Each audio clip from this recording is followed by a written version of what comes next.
Que se passe-t-il lorsqu'un homme qui a tout essaie d'humilier une femme qu'il pense n'avoir rien? Nous vous emmenons à l'intérieur de l'un des restaurants les plus exclusifs de Paris, où un gestionnaire de fonds spéculatifs milliardaire, David Lambert, a décidé de faire d'une jeune serveuse le bouc émissaire de ses plaisanteries pendant toute une soirée. Il s'est moqué de son travail, de son avenir, de son existence même. Mais il n'aurait jamais imaginé que la femme qui débarrassait sa table détenait un secret plus précieux que tout son portefeuille. Restez avec nous, car le moment où elle termine son service et franchit la porte est un moment de karma si parfait que vous en parlerez pendant des semaines. L'air à l'intérieur de l'orangerie était épais de l'odeur de l'argent et de l'ail truffé. Situé dans un coin discret du 8e arrondissement de Paris, c'était le genre d'établissement où des conversations chuchotées pouvaient faire bouger les marchés, et où des liaisons clandestines pouvaient se nouer autour d'assiettes de risotto aux truffes. L'éclairage était tamisé et intime, jetant une lueur dorée sur les boiseries sombres et le linge blanc impeccable qui ornait chaque table. Pour les clients, c'était un sanctuaire. Pour le personnel, c'était une scène, et la performance devait être impeccable chaque soir. Isabelle Rossi était une maîtresse de cette scène. À 26 ans, elle se déplaçait avec une économie de mouvement qui témoignait d'années d'expérience. Ses cheveux sombres étaient tirés en un chignon sévère et élégant, pas une seule mèche ne dépassait. Son uniforme, une simple robe noire, un tablier blanc immaculé, était impeccable. Mais c'étaient ses yeux qui racontaient l'histoire. Ils étaient d'un brun profond et intelligent, et ce soir-là, ils étaient fatigués. C'était une lassitude qui allait au-delà de la tension physique d'un service de 10 heures. C'était la fatigue profonde de l'âme d'être perpétuellement sous-estimée. La table 7 demande l'addition, easy, murmura M. Dubois, le directeur du restaurant, en passant à côté d'elle.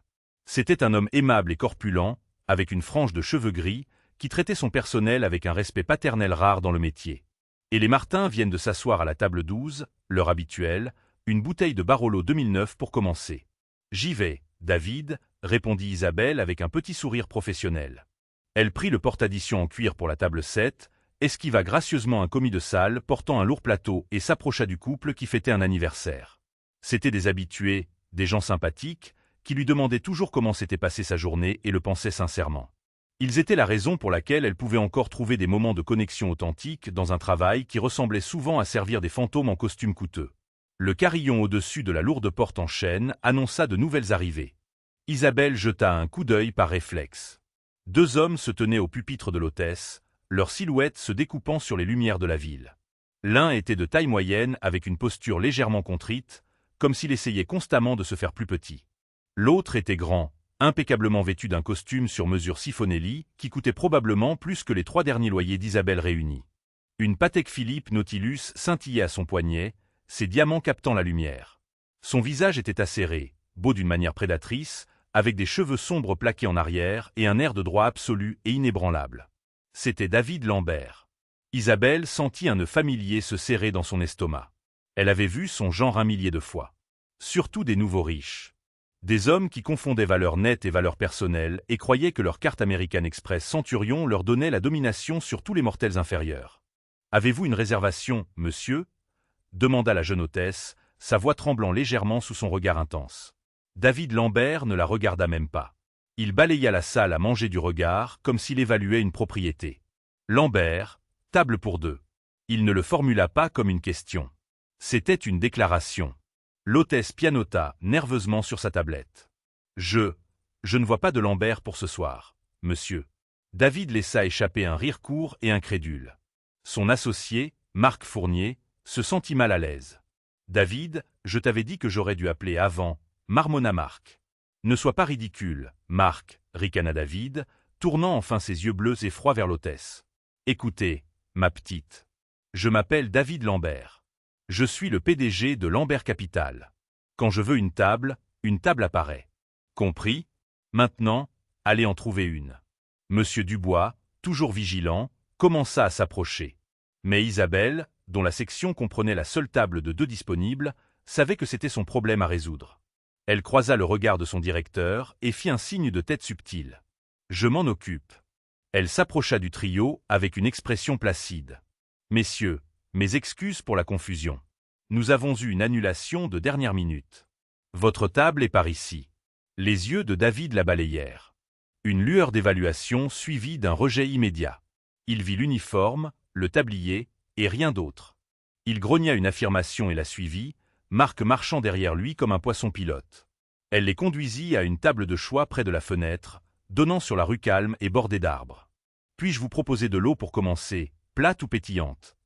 demanda-t-elle, sa voix égale et polie. « Pétillante, sans Pellegrino. Et apportez la carte des vins, » ordonna David, sortant déjà son téléphone. Il ne dit pas s'il vous plaît. Il n'établit aucun contact visuel. Isabelle avait cessé d'exister pour lui dès l'instant où sa fonction avait été remplie. Elle revint quelques instants plus tard avec l'eau et 2 lourdes cartes des vins reliées en cuir. Pendant qu'elle versait l'eau pétillante, David parlait fort dans son téléphone, sa voix perçant le bourdonnement sophistiqué de la salle. « Non, tu lui dis que l'offre est finale. 350 millions d'euros. Il l'accepte d'ici lundi ou on lance une OPA hostile. Je me fiche de l'héritage de son père. C'est du business, pas une œuvre de charité. L'héritage n'apparaît pas sur un bilan. » Il rit, un son dur et grinçant. « Très bien, appelle-moi quand c'est fait. » Il termina l'appel et jeta le téléphone sur la table. Marc grimaça. « David, pourrais-tu être un peu plus discret ?»« Discret ? Pourquoi ?» David se pencha en arrière, un sourire narquois jouant sur ses lèvres. Il fit un geste vague vers la salle. « Regarde cet endroit, Marc.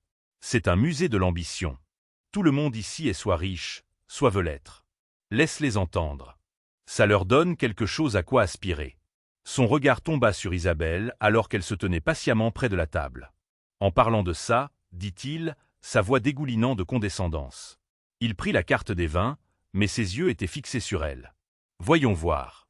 Que recommanderiez-vous » Il tapota une page. « Voici un domaine de la Romanée Conti 2015. 12 000 € la bouteille. Savez-vous même comment prononcer ça, mignonne ?» Le masque poli d'Isabelle ne glissa pas domaine de la Romanée Conti, dit-elle, sa prononciation française impeccable. « C'est un excellent choix. Des notes très audacieuses de cerises noires et de sous-bois. Un millésime inoubliable. Cependant, si je puis me permettre, l'acidité pourrait être un peu agressive pour le saltimbocca de veau. Le barbaresco gaja pourrait être un accord plus harmonieux. » Une lueur de surprise traversa le visage de David avant d'être remplacée par de l'amusement. Il regarda Marc comme pour dire « Tu peux croire ça. » « Elle a une opinion, gloussa David. « Comme c'est charmant. Non, nous prendrons le Romanée Conti. Je suis d'humeur agressive. » Il se pencha en avant, baissant la voix à un murmure conspirateur et insultant qui était encore assez fort pour qu'elle l'entende clairement. « Vous savez, je parie que la commission sur cette bouteille est plus que ce que vous gagnez en une semaine. Ça doit être excitant. » La mâchoire d'Isabelle se contracta presque imperceptiblement. « Un très bon choix, monsieur.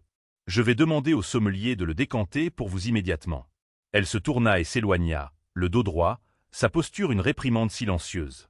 À la station de service, ses mains tremblaient légèrement alors qu'elle entrait la commande dans le système. Ce n'était pas l'insulte elle-même. C'était la cruauté désinvolte, la supposition que sa vie était si petite, si pathétique, que son commentaire oisif était la partie la plus excitante de sa journée. Monsieur Dubois apparut à son coude. « Tout va bien là-bas, Izzy ? Il a l'air d'un sacré numéro. C'est juste un homme avec une grande gueule et une petite âme, monsieur Dubois, dit-elle, sa propre voix calme. Rien que je n'ai déjà géré. » Mais alors qu'elle regardait le sommelier apporter la précieuse bouteille à la table de David avec la révérence d'un prêtre portant une relique sacrée, elle sut que cette nuit serait différente. Ce n'était pas juste un autre client arrogant. David Lambert représentait quelque chose de plus. Il était l'incarnation d'une philosophie qu'elle méprisait, que les êtres humains étaient soit des actifs, soit des passifs, des gagnants ou des tremplins pour les gagnants. Et ce soir, elle était le tremplin. Le service du dîner se transforma en une masterclass de tourments psychologiques. David semblait s'être donné pour mission personnelle de rabaisser Isabelle de toutes les manières imaginables. Il laissait son verre d'eau vide, l'observant du coin de l'œil jusqu'à ce qu'elle le remarque, puis soupirait de façon dramatique comme si son manquement momentané était une grave offense personnelle.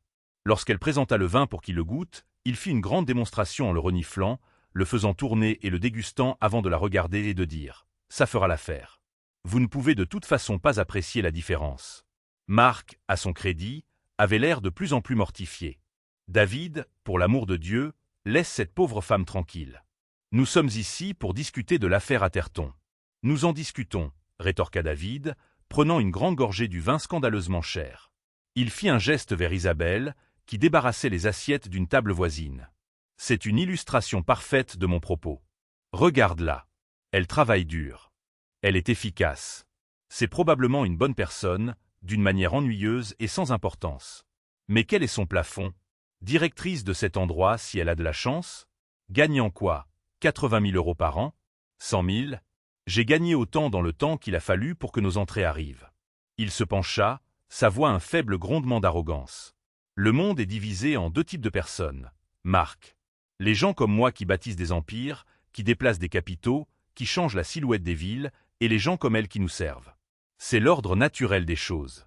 Ce n'est pas cruel. C'est juste la réalité. Nous sommes les architectes. Ils sont l'échafaudage. Nécessaire, mais finalement jetable. Isabelle, se tenant juste hors de sa ligne de mire directe mais à portée de voix, sentit une fureur froide monter en elle. Échafaudage. Le mot résonnait dans son esprit. Jetable. Elle pensa à son père. Ses mains calleuses de pétrir la pâte, son visage perpétuellement poudré de farine, se levant à 4 heures du matin tous les jours pendant 30 ans pour tenir leur boulangerie familiale. N'était-il qu'un échafaudage? Elle refoula ses pensées, sa formation professionnelle prenant le dessus. L'émotion n'avait pas sa place ici. Elle s'approcha de la table. « Êtes-vous prêts pour vos plats principaux, messieurs ?» David fit un geste de la main dédaigneux. « Oui, oui, apportez la nourriture. » Il la toisa ensuite de haut en bas, un sourire suffisant sur le visage. « Dites-moi quelque chose, » dit-il, sur le ton d'un roi interrogeant nonchalamment un paysan. « Que faites-vous quand vous ne faites pas ça? De quoi rêve une personne comme vous? Des vacances en Floride, rembourser un prêt étudiant pour un diplôme inutile? » La question était si pointue, si conçue pour humilier que Marc recula physiquement. « David, ça suffit. » Isabelle croisa directement le regard de David pour la première fois de la nuit. Le masque professionnel placide était toujours là, mais derrière, le feu dans ses yeux brûlait un peu plus fort. « Je rêve d'un monde où la valeur d'une personne n'est pas mesurée par la taille de son compte en banque, monsieur, dit-elle, sa voix stable et claire. Et où la gentillesse n'est pas considérée comme une faiblesse. » Un instant, David fut déconcerté par la franchise de sa réponse, mais il se reprit rapidement, transformant ses mots en une autre arme. « Oh, une philosophe. Merveilleux. La gentillesse, ricana-t-il. La gentillesse, c'est ce que vous dites aux gens d'avoir quand vous n'avez rien d'autre à offrir. J'offre des résultats. J'offre la richesse. J'offre le pouvoir. Lequel, selon vous, change vraiment le monde? » Avant qu'elle ne puisse répondre, les plats principaux arrivèrent. Elle les servit avec une efficacité exercée, plaçant le saltimbanque de veau de David devant lui. Ce faisant, il déplaça subtilement son verre de vin, juste assez pour que son bras le frôle. Quelques gouttes du liquide rouge foncé éclaboussèrent la nappe blanche immaculée. Maladroite, lança-t-il, bien qu'ils sachent tous deux qu'il en était la cause. Regardez ce gâchis. Est-ce le genre de service que cet endroit offre pour ses prix? Allez me chercher votre directeur. Maintenant. C'était un jeu de pouvoir classique. Créer un problème, en blâmer le subordonné et affirmer sa domination en exigeant de parler à son supérieur. Isabelle sentit les yeux des tables environnantes sur eux. L'humiliation était maintenant un spectacle public. Elle ne sia pas. Mes plus plates excuses, monsieur. Il ne sera pas nécessaire de déranger monsieur Dubois. Je vais m'en occuper immédiatement. Elle prit une serviette propre et, d'un mouvement habile et exercé, la plia et la plaça sur la petite tache, la dissimulant complètement. Voilà, monsieur. S'il vous plaît, profitez de votre repas avant qu'il ne refroidisse. Son sang-froid sembla l'infurier plus que n'importe quelle explosion de colère. Il voulait qu'elle s'effondre, qu'elle pleure, qu'elle court chercher son directeur en panique. Au lieu de cela, elle avait géré la situation avec une grâce qui sapait subtilement son autorité. Il mangea son repas dans un silence bouillonnant, tandis que Marc picorait sa nourriture, l'atmosphère à table étant devenue toxique. Quand ils eurent fini, Isabelle débarrassa les assiettes. David observait chacun de ses mouvements. Alors qu'elle revenait avec les cartes des desserts, il l'arrêta. Pas la peine. Juste l'addition. Il sortit sa carte Centurion et la glissa sur la table. Quand Isabelle revint avec la note, il prit son stylo, signa avec une fioriture puis lui tendit le porte-addition en cuir. « Un petit quelque chose pour votre peine, » dit-il, sa voix suintant une fausse sincérité. « Peut-être que vous pourrez l'utiliser pour un cours sur la façon de servir à table sans renverser des choses sur les clients. » Isabelle prit le porte-addition. « Merci, monsieur. J'espère que vous passerez une agréable soirée. » Elle s'éloigna sans se retourner. Elle n'en avait pas besoin. Elle pouvait sentir son regard arrogant et moqueur dans son dos. Au poste de caisse, elle ouvrit le porte-addition. La note s'élevait à 12 845 €, principalement pour le vin. Sur la ligne du pourboire, David avait écrit un seul chiffre en gras, 5 €. En dessous, sur la ligne mémo, Il avait ajouté une note. Ne dépensez pas tout au même endroit, ma petite.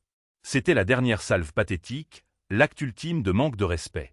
Pas seulement un mauvais pourboire, mais un geste symbolique calculé pour lui rappeler sa prétendue place dans son monde. 5 €, une misère, une insulte.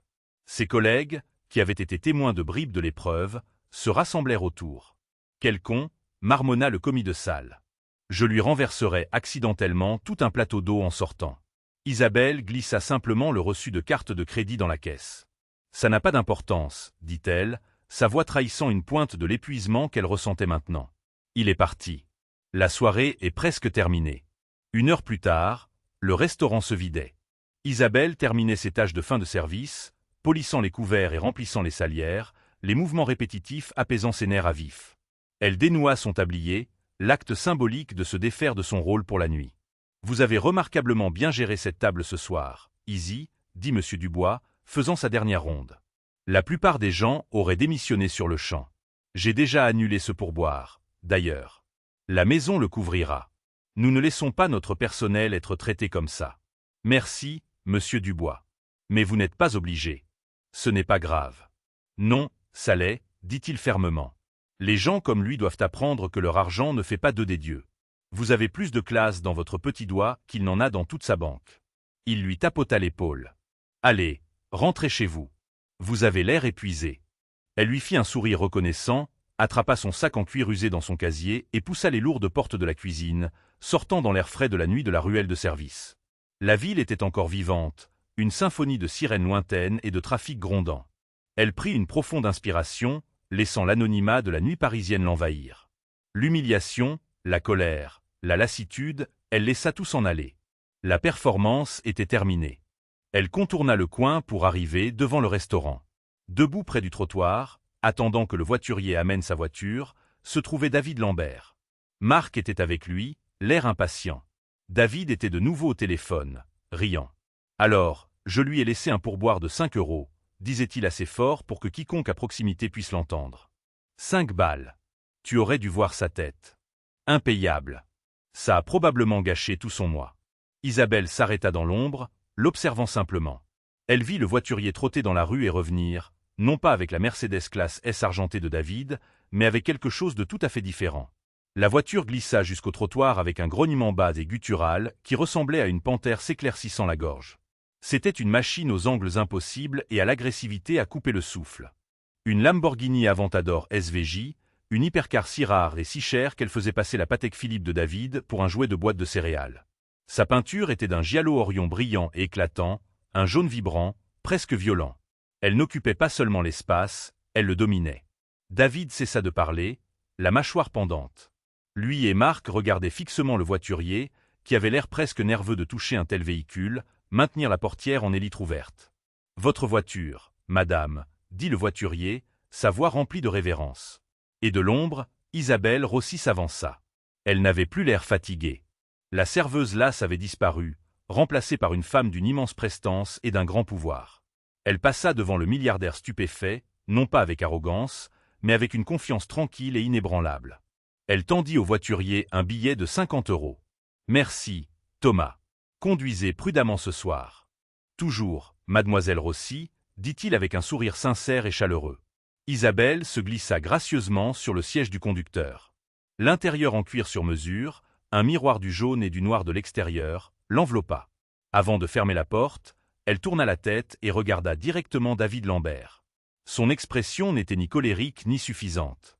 C'était quelque chose de bien plus dévastateur, de la pitié. « Passez une bonne soirée, monsieur Lambert, » dit-elle, sa voix calme et froide. « Et merci pour les 5 €. Je veillerai à ne pas tout dépenser au même endroit. » Sur ce, elle rabattit la portière en élytre. Le moteur V12 de 6,5 litres rugit à la vie avec une explosion de son assourdissante et magnifique qui résonna sur les immeubles haussmanniens, un cri primal de défi et de pouvoir. La Lamborghini s'éloigna du trottoir, ses feux arrière disparaissant dans le flot de la circulation parisienne, laissant David Lambert debout sur le trottoir, bouche bée, l'insulte à 5 € se transformant en le poids d'une vie entière d'erreurs de jugement s'abattant sur lui. D'un seul coup, l'échafaudage venait de partir au volant d'un château.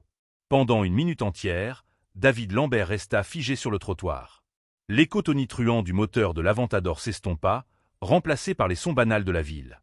Mais dans son esprit, le rugissement était assourdissant. C'était le son de son monde parfaitement ordonné qui se fissurait aux coutures. Marc fut le premier à parler, sa voix un mélange d'admiration et d'amusement non dissimulé. Eh bien, nom d'un chien, souffla-t-il, un lent sourire s'étalant sur son visage. Juste, waouh! Tu as vu ça? La serveuse. David ne répondit pas. Il rejouait la scène dans sa tête. Chaque détail gravé dans sa mémoire. La déférence du voiturier, son calme, Mademoiselle Rossi. La manière sans effort avec laquelle elle commandait une machine valant plus d'un demi-million d'euros. La pitié dans ses yeux. C'était la pire partie. Pas la colère, pas le triomphe. La pitié. C'était une émotion qu'il n'inspirait à personne. Il inspirait la peur, l'envie, le ressentiment, même l'admiration. Mais la pitié était pour les faibles. La pitié était pour les serveuses. Elle s'appelle Mademoiselle Rossi, ajouta Marc, incapable de s'en empêcher. Il posa une main sur l'épaule de David. On dirait que certaines personnes servent par choix. David. Peut-être que ses rêves sont un peu plus grands que des vacances en Floride. Le commentaire, un écho direct de la propre pique antérieure de David, atterrit comme un coup physique. Il tressaillit, se dégageant de la main de Marc. Le voiturier arriva enfin avec sa Mercedes, une voiture qui, quelques instants auparavant, semblait être un symbole de succès ultime. Maintenant, elle paraissait piétonne, ennuyeuse. Il jeta un billet de 100 € au voiturier sans le regarder et monta sur le siège du conducteur. Le trajet de retour se fit en silence. Marc, sagement, garda la bouche fermée, sentant la tempête volatile qui couvait chez l'homme à côté de lui. Les mains de David serraient le volant si fort que ses jointures étaient blanches. Ce n'était pas seulement un égo meurtri. C'était une remise en question fondamentale de tout son système de croyances. Il avait bâti sa vie sur une hiérarchie simple et brutale. Il y avait des prédateurs et il y avait des proies. Il était un prédateur. Elle était censée être une proie. Mais la proie venait de se révéler être un prédateur bien plus dangereux qu'il n'aurait pu l'imaginer. Qui était-elle? La question le consumait. C'était plus qu'une question. C'était une obsession. De retour dans son pantouse stérile et caverneux surplombant le champ de Mars, un palais de verre et d'acier qui semblait soudain froid et vide, il ne dormit pas. Il fit les 100 pas. À 4 heures du matin, il n'en pouvait plus. Il entra en trombe dans son bureau à domicile et appela le chef du département de recherche de sa société, un homme nommé Peterson, le tyran d'un sommeil de plomb. Peterson. J'ai besoin d'un nom, aboya David au téléphone. Isabelle Rossi. ROSSI. Elle travaille comme serveuse à l'orangerie dans le 8e. Mais c'est une couverture. Elle conduit une Lamborghini Aventador SVJ jaune. Je veux tout savoir. Qui elle est, d'où vient son argent, qui est sa famille, ce qu'elle a mangé au petit déjeuner, tout. Utilisez toutes les ressources de Lambert Capital. Je veux un dossier complet sur mon bureau avant midi. C'est votre seule priorité. Oui, monsieur Lambert. Bien sûr, balbutia Peterson, cherchant un stylo en tâtonnant. Une serveuse avec une SVJ. Ne posez pas de questions, faites-le, claqua David et il raccrocha. Il passa les heures suivantes à regarder la ville s'éveiller, la fureur en lui se cristallisant lentement en une détermination froide et analytique. Il n'allait pas seulement découvrir qui elle était. Il allait trouver une faiblesse. Il allait réaffirmer l'ordre naturel. À 11h30, un fichier sécurisé et crypté atterrit dans sa boîte de réception, intitulé « Rapport préliminaire, Isabelle Rossi ». Il l'ouvrit, le cœur battant d'un mélange d'effroi et d'anticipation. Les premières découvertes étaient frustrantes et minces. Nom, Isabelle Maria Rossi, 26 ans. Adresse, un modeste appartement loué à Saint-Germain-des-Prés. Cela n'avait aucun sens. Pourquoi louer un appartement normal si vous possédez une hypercar? Historique d'emploi, serveuse à l'orangerie, à temps partiel, 2 services par semaine. Auparavant travaillé dans plusieurs autres restaurants haut de gamme de Paris. Éducation, HEC Paris. Master en administration des affaires avec une spécialisation en finance et gestion. Diplômé avec les félicitations du jury. Ce fut le premier vrai choc. Ce n'était pas une serveuse sans éducation. Elle avait un MBA de l'une des meilleures écoles de commerce du pays. Situation financière, score de crédit standard. Pas de dettes impayées autres qu'un prêt étudiant unique, remboursé intégralement il y a 6 mois par un paiement forfaitaire de 150 000 €. Aucun actif significatif répertorié à son nom. La Lamborghini était immatriculée au nom d'une société, IR Holdings SARL. IR Holdings SARL. C'était la clé. Peterson, j'ai besoin d'une analyse approfondie de IR Holdings, ordonna David par son interphone. Qui sont les dirigeants? Quels sont leurs actifs? Je veux une ventilation complète de la société. Maintenant. Le deuxième rapport arriva 2 heures plus tard, et c'est là que le sol commença à se dérober sous les pieds de David. IR Holdings était une société de capital investissement, une petite boutique, mais incroyablement prospère. Elle était aussi intensément privée. Sa stratégie était peu orthodoxe. Elle ne se livrait pas à des prises de contrôle hostiles. Elle ne démantelait pas les entreprises pour leurs pièces. Elle se spécialisait dans les secteurs de l'hôtellerie et de l'alimentation artisanale. Elle identifiait des restaurants, boulangeries et cafés historiques, appréciés ou à fort potentiel, qui luttaient contre l'endettement ou faisaient face à des rachats par de plus grandes sociétés sans âme. IR Holdings acquérait alors une participation majoritaire, effaçait la dette, réinvestissait dans l'infrastructure et donnait aux propriétaires ou gérants d'origine les moyens de diriger l'entreprise, ne prenant qu'un pourcentage des bénéfices renouvelés. Il n'achetait pas des entreprises, il les sauvait. Le portefeuille était une liste des institutions culinaires les plus chéries de Paris. Une épicerie fine centenaire dans le Marais, une pizzeria familiale à Belleville qui était menacée de saisie, une collection de cafés artisanaux, et tout en bas de la liste des actifs, l'orangerie. David sentit l'air lui manquer. Elle n'était pas juste une serveuse là-bas. Elle possédait l'endroit, ou du moins sa société. Elle ne jouait pas un rôle. Elle effectuait un contrôle qualité. Elle n'était pas un échafaudage. Elle était l'architecte, bon sang. Le rapport continuait. La fondatrice et unique associée de IR Holdings SARL était répertoriée comme étant Isabelle Rossi. L'entreprise avait été fondée il y a 2 ans. Son financement de démarrage, une somme stupéfiante de 25 millions d'euros, provenait d'un unique investisseur providentiel, un capital risqueur légendaire et semi-retraité nommé Arthur Chen. David connaissait le nom. Tout le monde dans la finance connaissait Arthur Chen. C'était un faiseur de rois, un génie discret connu pour repérer les talents et parier sur les gens, pas seulement sur les idées. Il avait une réputation d'intégrité qui était presque mythique sur la place de Paris. Si Arthur Chen avait soutenu cette femme, elle n'était pas seulement riche, elle était brillante. Le rapport contenait une dernière section dévastatrice. C'était une vérification des antécédents de la famille d'Isabelle. Ses parents, Marco et Sofia Rossi, étaient des immigrés. Ils avaient possédé et exploité une petite mais très appréciée boulangerie dans le quartier du Marais pendant 30 ans, appelée la Dolce Vita de Rossi. Elle était célèbre pour ses cannolis. Ils avaient travaillé sans relâche, bâtissant une vie et une communauté autour de leur petite boutique. Il y a 10 ans, le bâtiment qui abritait leur boulangerie a été acheté par une grande et agressive société de développement immobilier. Propriété Vautour Ressa Vautour a immédiatement triplé le loyer, forçant tous les petits locataires historiques à partir pour faire place à un condominium de luxe en verre et en acier. Les Rossi se sont battus, mais ils ont été saignés à blanc par les frais de justice. Ils ont perdu leur entreprise, l'œuvre de leur vie. Marco Rossi a subi une crise cardiaque massive 6 mois plus tard. Sofia est décédée 2 ans après, de ce que la famille a appelé un cœur brisé. David fixa le nom, Propriété Vautour SA, une sueur froide perla sur son front. Il tapa frénétiquement le nom dans la base de données interne de sa propre entreprise. Il chercha dans les anciens registres d'acquisition, à travers le labyrinthe de sociétés écrans et de filiales que Lambert Capital utilisait pour s'isoler de ses transactions les plus douteuses. Et c'était là. En 2015, Lambert Capital avait acquis une participation majoritaire dans un portefeuille de sociétés immobilières de taille moyenne pour développer sa division immobilière.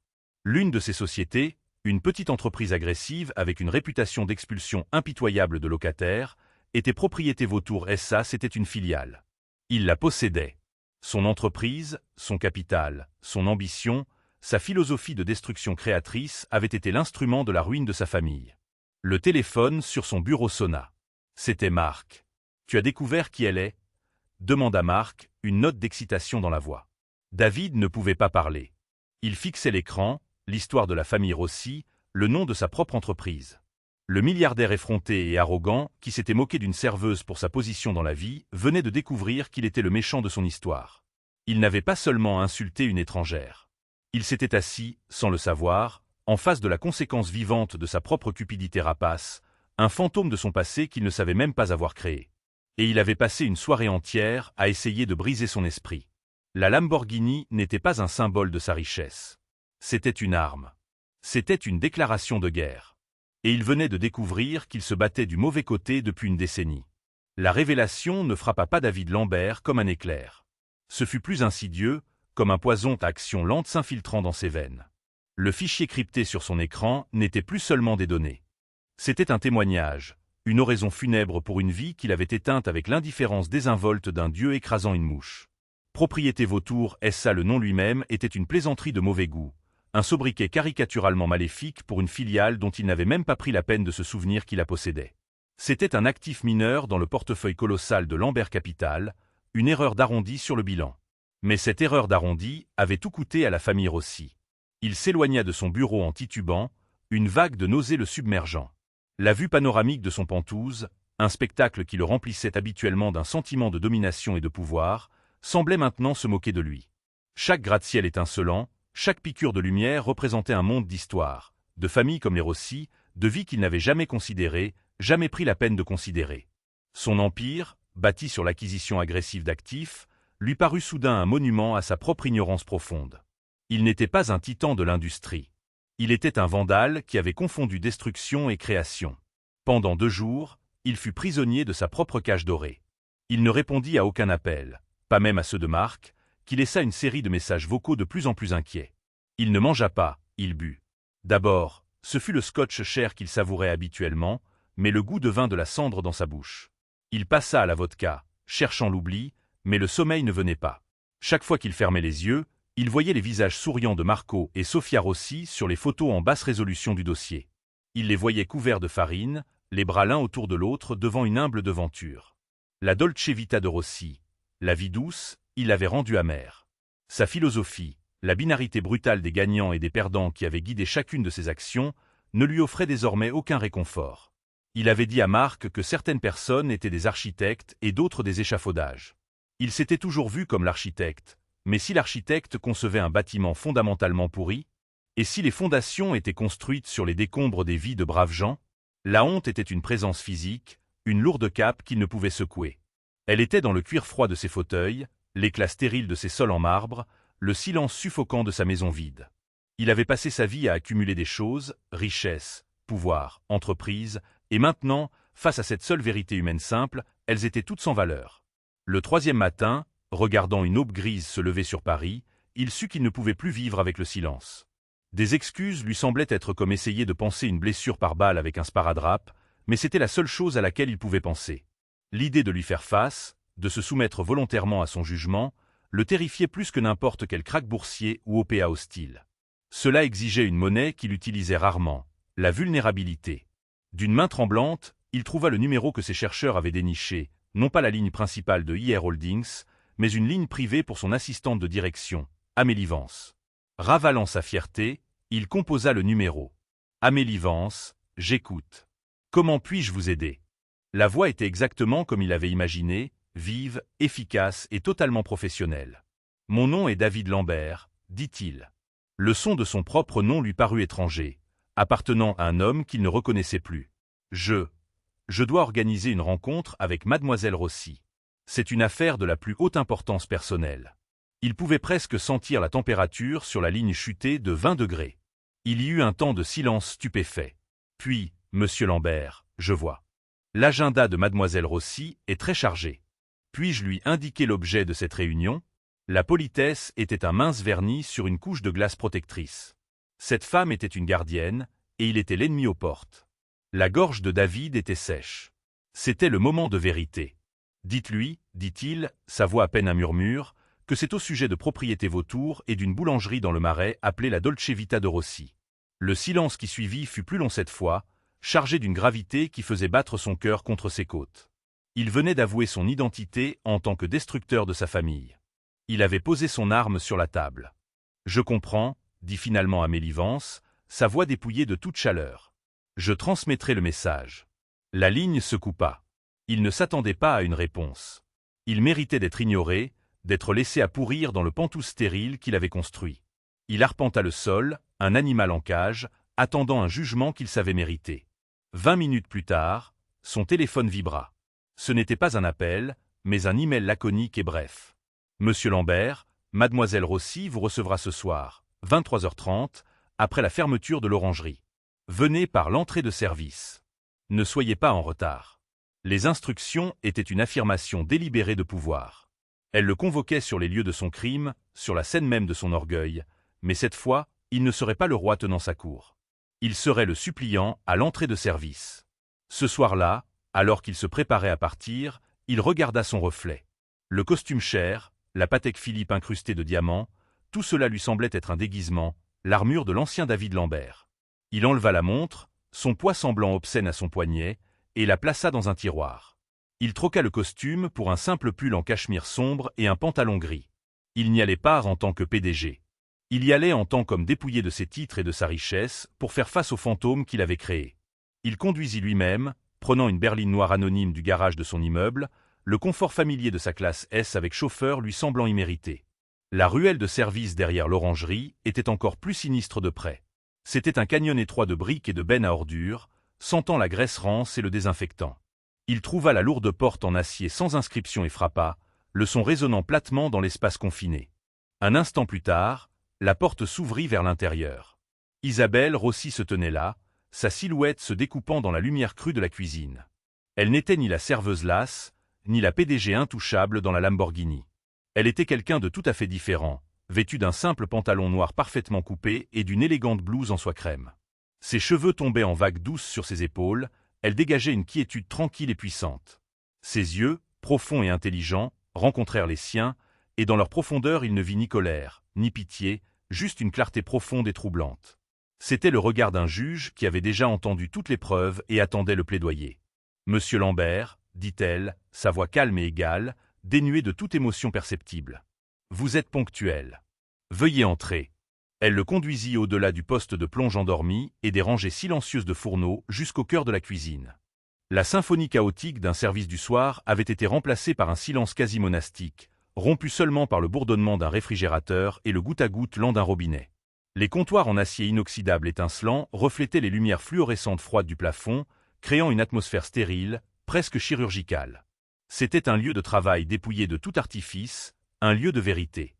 Elle désigna une simple table de préparation en acier au centre de la pièce où 2 tabourets hauts avaient été placés l'un en face de l'autre. « Asseyez-vous. » Il s'assit, le métal froid du tabouret contrastant vivement avec le cuir moelleux de son monde habituel. Ici, sous les lumières impitoyables, il n'y avait nulle part où se cacher. Il avait répété une centaine de discours dans sa tête, mais ils s'évaporèrent tous en sa présence. Il commença, sa voix rauque et inconnue. « Mademoiselle Rossi, Isabelle, mes enquêteurs, ils ont été très minutieux. J'ai passé les 2 derniers jours à lire ce que mon entreprise a fait, au sujet de propriété vautour, de vos parents. » Il leva les yeux, se forçant à croiser son regard inébranlable. Le mot « désolé » est une honte. C'est une insulte à ce que vous avez perdu. Mais je n'ai pas d'autre mot. Je suis désolé pour la perte de l'entreprise de votre famille, pour la douleur que cela a causée, pour tout. Isabelle resta silencieuse, ses mains reposant calmement sur la table en acier. Elle ne lui accorda pas le soulagement d'une réponse. Elle attendit simplement, laissant sa confession en suspens dans l'air, le forçant à emporter tout le poids. « Je ne savais pas », continua-t-il, les mots se bousculant maintenant, désespérés et bruts. « Et je sais à quel point ça sonne pathétique. Ce n'est pas une excuse. C'est l'aveu d'un échec plus profond. J'aurais dû savoir. C'est mon travail de savoir ce que mon capital fait dans le monde. Mais je ne voulais pas. C'était plus facile de ne pas le faire. » Il fit un geste vague vers la cuisine vide autour d'eux. « J'ai construit ma vie, toute mon identité sur cette idée que j'étais un gagnant. Et gagner signifiait ne pas se soucier du coût, de l'échafaudage, comme je l'ai dit si monstrueusement. Je ne me suis jamais permis de voir les visages. Ce n'étaient que des chiffres sur une page. » Sa voix se brisa. « Et puis je me suis assis à votre table, dans ce restaurant que je sais maintenant vous appartenir. Et moi, l'homme dont l'entreprise avait tout pris à votre famille, j'ai eu l'audace de vous faire la leçon sur votre place dans la vie. L'ironie est si grotesque. J'ai honte. J'ai honte jusqu'au plus profond de mon âme. » Il se tut enfin, émotionnellement épuisé. Le seul son était le goutte-à-goutte du robinet, chaque goutte marquant une seconde de sa pénitence. Finalement, Isabelle parla, sa voix douce mais résonnant de la force de l'acier forgé. « Savez-vous pourquoi je travaille en salle ici, monsieur Lambert? Pas seulement ici, dans chaque établissement que IR Holdings acquiert. Je fais quelques services par mois comme serveuse, hôtesse, ou même en aidant les commis de cuisine. » Il ne put que secouer la tête, captivé. « Je le fais pour me souvenir, » dit-elle, ses yeux regardant au-delà de lui un instant comme si elle voyait un souvenir. « Mon père, Marco, était le cœur de sa boulangerie. Mais ma mère, Sophia, en était l'âme. Elle travaillait au comptoir. Elle connaissait le nom de chaque client, connaissait leurs enfants, savaient quand ils fêtaient quelque chose et quand ils étaient en deuil. Elle me disait, « Isabelle, on ne peut pas comprendre une entreprise en regardant un grand livre. Il faut regarder dans les yeux des gens que l'on sert. » C'est ce que je fais ici. Je regarde dans leurs yeux. J'écoute. Je me souviens que chaque assiette de nourriture, chaque verre de vin fait partie d'une histoire humaine. Elle se pencha en avant, son regard s'aiguisant, le clouant à son siège. Vous avez parlé de votre philosophie. Laissez-moi vous parler de celle de mon père. Il croyait qu'une entreprise était une chose vivante, une confiance. Il sponsorisait l'équipe de football des enfants du quartier. Il donnait des viennoiseries gratuites à la caserne de pompiers au bout de la rue. Quand une famille du voisinage a perdu son appartement dans un incendie, il a organisé une collecte de fonds. Il a créé une sorte de richesse que l'on ne peut pas liquider. Le genre qui grandit quand on la donne. Votre entreprise n'a pas seulement rasé un bâtiment, David. Elle a arraché le cœur d'une communauté. Utiliser son prénom était une frappe intime et délibérée. Ce n'était plus une réunion formelle. C'était un jugement personnel. Elle se leva et se dirigea vers une grille de refroidissement où reposait une seule miche de pain au levain, magnifiquement imparfaite, la dernière création du boulanger de la nuit. Elle la prit dans ses mains, son toucher doux et respectueux. Avec un petit couteau, elle coupa une tranche épaisse et la lui tendit. Le chef cuisinier ici s'appelle Antoine. Ceci vient de son levain, Sophie. Il le nourrit et le cultive depuis 15 ans. Il a survécu à un incendie de cuisine dans son dernier restaurant. Il a une histoire. Il a de la résilience. Il a une âme, dit-elle, la voix chargée d'émotion. Cette nuit-là, vous avez essayé de me faire sentir sans valeur. Vous avez presque réussi. Vous m'avez presque fait détester ce travail magnifique et honorable. Mais vous avez échoué parce que mes fondations sont plus solides que votre mépris. David prit la tranche de pain. Elle était encore légèrement tiède. La croûte était dure, l'intérieur moelleux et parfumé. Il la tenait dans sa main, cette chose simple et honnête. Et elle lui semblait plus réelle et précieuse que tout ce qu'il possédait. Ce que vous avez construit, murmura-t-il. Ce que vous faites, c'est mieux que tout ce que j'ai jamais créé. Ce n'est pas mieux, le corrigea-t-elle doucement. C'est juste construit sur une fondation différente. Il sut alors ce qu'il devait faire. Il ne s'agissait pas d'un grand geste pour soulager sa conscience. Il s'agissait d'un petit acte de justice. Il s'agissait de reconstruire d'une minuscule partie du monde qu'il avait si nonchalamment brisée. Le bâtiment, dit-il, trouvant une nouvelle résolution dans sa voix. L'immeuble qui a remplacé la boulangerie de vos parents. Lambert Capital, par le biais de la filiale, possède toujours l'espace commercial au rez-de-chaussée. Le bail est vacant depuis 1 an. Le dernier locataire, une boutique de haute couture, a fait faillite. Il prit une profonde inspiration pour se calmer. Il est à vous.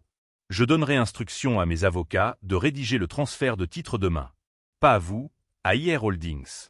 Considérez cela comme une restitution. Une tentative de restaurer ce qui a été pris. Reconstruisez la boulangerie. Reconstruisez l'héritage de votre père. Mon entreprise supportera l'intégralité du coût. Isabelle le fixa, son visage un masque de neutralité prudente. Elle sonda ses yeux, cherchant l'angle, l'avantage fiscal, le coup de pub. Elle ne trouva rien d'autre que la sincérité brute et désespérée d'un homme essayant de retrouver son chemin hors de la nature sauvage. Après un long moment, elle fit un seul signe de tête délibéré. « J'accepte, dit-elle, à une condition. »« N'importe quoi, répondit-il sans hésitation. Le jour de la réouverture de la Dolce Vita de Rossi, dit-elle, la voix ferme, vous serez là. Et vous ferez le premier service. Vous servirez le café, vous distribuerez les cannolis, et vous le ferez gratuitement. Je veux que vous regardiez dans les yeux des gens de ce quartier. Je veux que vous voyiez leur visage et que vous appreniez leur nom. Ce n'est pas une punition, monsieur Lambert. C'est une éducation. Un triste sourire ironique effleura les lèvres de David pour la première fois depuis des jours. Je serais honoré, dit-il. Vraiment. Il se leva pour partir, l'entretien, le jugement, semblant toucher à sa fin. Alors qu'il atteignait la porte en acier, il se retourna une dernière fois. La voiture, dit-il. La Lamborghini. Je dois vous demander. C'est une machine incroyable, mais elle ne vous ressemble pas. Pour la première fois cette nuit-là, un sourire authentique et sans phare illumina le visage d'Isabelle, et cela la transforma. Mon père adorait les voitures, dit-elle, une note mélancolique dans la voix. C'était un homme simple, mais il avait cette seule indulgence. Dans son petit bureau exigu, au milieu des factures et de la poussière de farine, il avait une affiche d'une Lamborghini Countach jaune scotchée au mur. Il la montrait du doigt et me disait « Bella, ça, c'est ma voiture d'un jour. Ce « un jour » n'est jamais venu pour lui. Elle détourna le regard vers la salle à manger silencieuse, mais ses pensées étaient clairement ailleurs, il y a longtemps. J'ai acheté l'Aventador le jour où IR Holdings a dépassé son premier milliard d'euros de valorisation. Ce n'est pas pour moi. C'est pour lui. Chaque fois que je monte dans cette voiture, il ne s'agit pas d'étaler ma richesse. C'est un rappel que la fille d'un boulanger peut s'asseoir à n'importe quelle table qu'elle choisit. Que ce « un jour » peut être réel. C'est une promesse que je lui ai faite, de ne jamais, jamais oublier d'où je viens. David hocha lentement la tête, la dernière pièce du puzzle se mettant en place avec une clarté déchirante. La voiture n'était pas un symbole de son pouvoir sur lui. C'était un hommage à l'homme dont il avait failli effacer l'héritage. Il sortit de la cuisine et entra dans la ruelle fraîche et sombre, laissant le roi de la finance mort et enterré sur le sol froid en acier inoxydable à l'intérieur. Il n'était plus que David maintenant, un homme avec un long chemin à parcourir et une seule tranche de pain dans sa poche, lui rappelant les fondations qu'il devait reconstruire. Finalement, ce n'était pas seulement l'histoire d'un milliardaire et d'une serveuse. C'était l'histoire de deux types de richesses différents, celle que l'on garde en banque et celle que l'on construit dans son cœur. David Lambert a appris la plus dure des leçons. Le vrai pouvoir ne consiste pas à mépriser les gens, mais à les élever. Isabelle Rossi a prouvé que les plus grands empires ne sont pas bâtis sur les cours de la bourse, mais sur l'âme. Elle n'a pas seulement eu sa vengeance. Elle a obtenu quelque chose de bien plus précieux, la restauration. Pensez-vous que les excuses de David étaient suffisantes? Une personne qui a fait tant de mal peut-elle vraiment changer? Faites-nous part de vos réflexions dans les commentaires ci-dessous. Si cette histoire vous a ému et vous a fait réfléchir au vrai sens du succès, n'hésitez pas à aimer cette vidéo, à la partager avec vos amis, et assurez-vous de vous abonner à notre chaîne pour plus d'histoires vraies qui dévoilent le drame et le cœur de l'expérience humaine.